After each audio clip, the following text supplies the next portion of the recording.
በ1888 ዓመተ ምህረት ፋሺስታዊ የጣሊያን አገዛዝ በኢትዮጵያ መጥቶ ዓለም አቀፋዊ ውርደቱን ከተከናነበ በኋላ ከ40 ዓመታት በኋላም ደግሞ ወደ ኢትዮጵያ ለድጋሚ ወረራ ከመጣ በኋላ በ1933 ዓመተ ምህረት ዳግም ሽንፈቱን ቀምሷል። እንግዲህ ይህን ቀን አስመልክቶ ኢትዮጵያ የድል በዓሉን ያከብራሉ።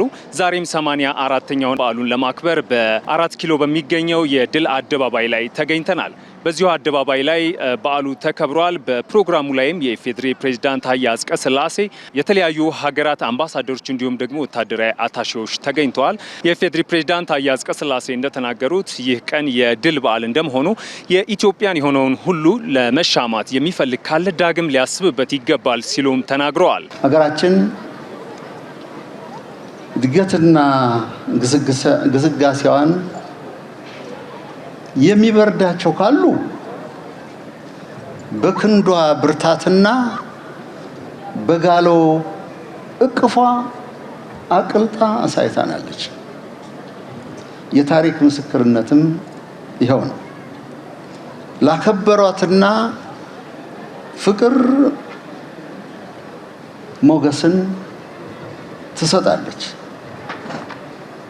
የጦርነት አታሞ የጎሰሙባትን ሞት የደገሱላትን በደመ ነፍስ የፖለቲካ ሐሳቤ ያወቋትን በህልውናዋ ላይ የሚመሳጠሩትን መስመር ታስይዛለች። ታሪካችን ይሄን ይመሰክራል። ሌላው በእለቱ የተገኙት የተለያዩ አባት አርበኞችና እናት አርበኞች ተገኝተዋል። እንደ ቫይረስ የተበከለ ዘረኝነት አለ።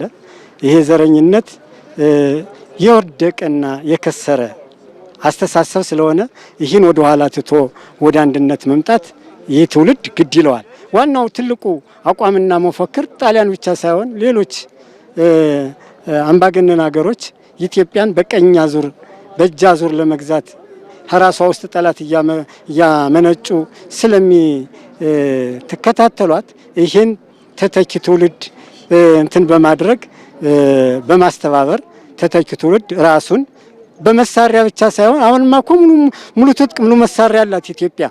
እንደ ማንኛውም አውሮፓ ሀገር ትጥቅ አላት።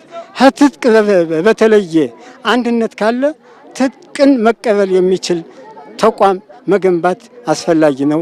ይሄ ከፍተኛ መልእክቴ ነው። አብሮነትን አንድነትን ይዛችሁ የተተኪ ትውልድ ለሚተካው ትውልድ አብሮነትን ማስተማር አለበት፣ መማር አለበት። የኢትዮጵያ ሕዝብ እየተወረረች ያለችው ታሪኳን በሚሸረሽር ነገር ነው። እየተወረረች ያለችው ባለማወቅ ነው። ለኔ በአሁኑ ሰዓት አርበኛ መላቸው አባቴና በአባቴ ዘመን የነበሩ ሰዎች ብቻ አይደሉም። መምህራን ለኔ አርበኞች ናቸው።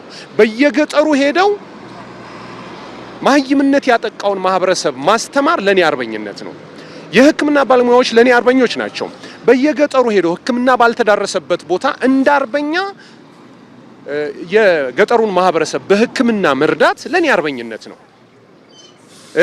ለኔ ኢንጂነሮች አርበኞች ናቸው። የሀገሪቱን መሰረተ ልማት በተለያየ ቦታ ላይ እየገነቡ ያሉ ጀግኖች አሉ።